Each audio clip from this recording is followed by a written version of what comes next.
नाथ उमा मन प्राण समग्र के करी करें।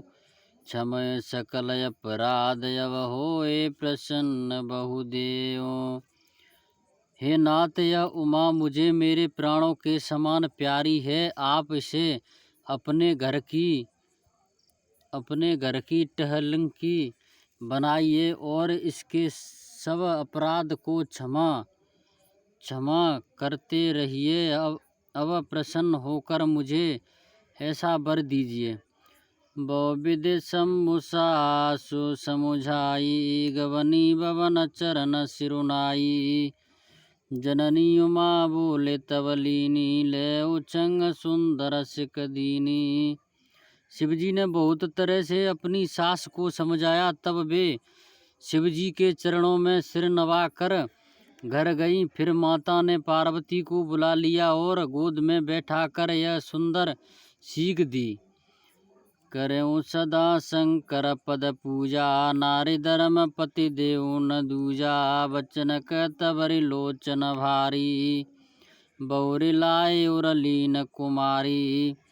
हे पार्वती, तू सदा शिवजी के चरण की पूजा करना। नारियों का यही धर्म है। उनके लिए पति ही देवता है और कोई देवता नहीं है। इस प्रकार की बातें कहते कहते उनके लिए पति ही देवता हैं। और कोई आंखों में आंसू भर आए और उन्होंने कन्या को छाती से लिपटा लिया। कत विदेशती नार जगमाई, पराधीन सपनु सुकनाई। बेअति प्रेम विकल मह तारी, धीरज कीन कुसुम बेचारी। फिर बोली कि विधाता ने जगत में स्त्री जात को क्यों पैदा किया? पराधीन को सपने में भी सुख नहीं मिलता। वो कहती हुई माता प्रेम से अत्यंत विकल हो गई, परंतु कुसुम भी सुख नहीं मिलता जानकर दुख करने का अवसर न जानकर उन्होंने धीरज धरा। पुनि पुनि मिलत परत गए चरना, परम प्रेम कहूँ जाए न बरना। सब नार्यों मिले बेट भवानी, जाए जने और पुने लपटानी। मैना बार बार मिलती है और पार्वती के चरणों की पकड़ कर गिर पड़ती है। बड़ा ही प्रेम है, कुछ वर्णन नहीं किया जाता। भवानी सब स्त्रियों से मिल बैठकर फिर अपनी माता के हृदय से जा लिपटी। जनन्यो बहुर मिल चली, उचित शीस सब काऊ दई। फिर बिलो के मत मातु तन तव सकील, शिव पर गई। चाकत सकल संतोष शंकर, उमा सहित भवन चले। सब यमर हर से सुमन बरसे, निशान नभ बाजे भले। पार्वती जी माता से फिर मिलकर चली। सब किसी ने उन्हें योग आशीर्वाद दिया। पार्वती ने फिर कर माता जी और देखती जाती थी। तब सखियां उन्हें शिवजी के पास ले गई।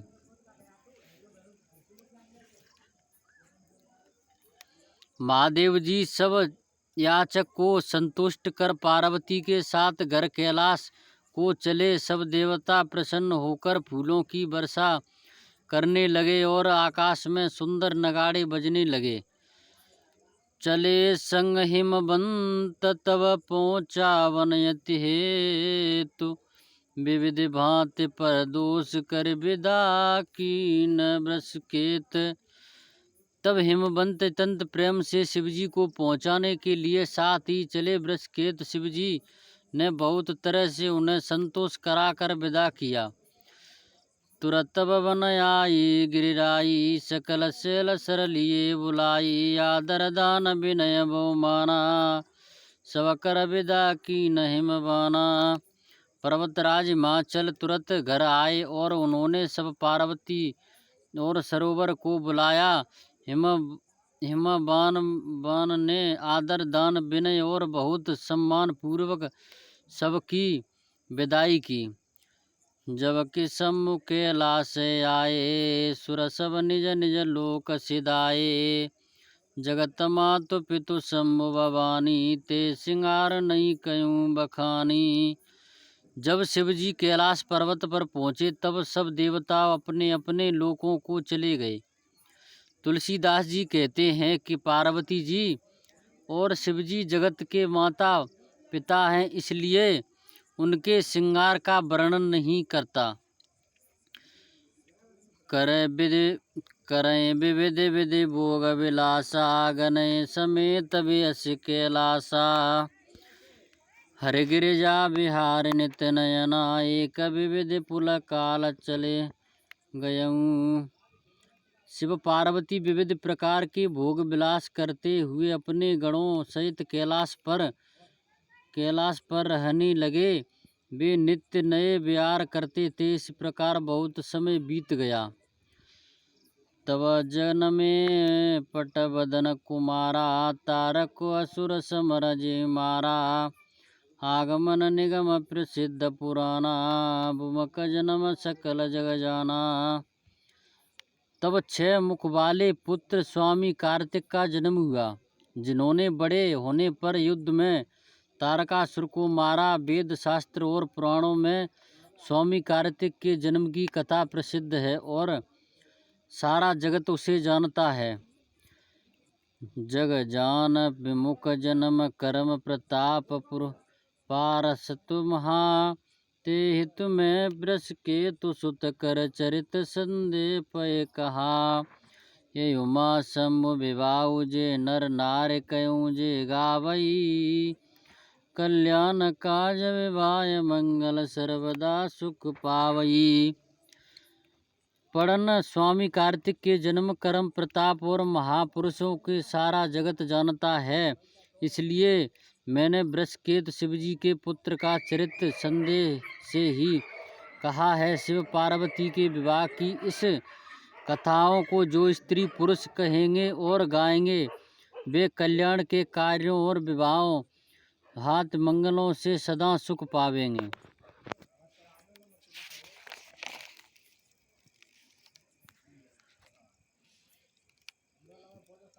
चरित सिंधु गिरिजा रमन, वेद न पावे पार। बरन तुलसीदास किमयते मति बंदग मार।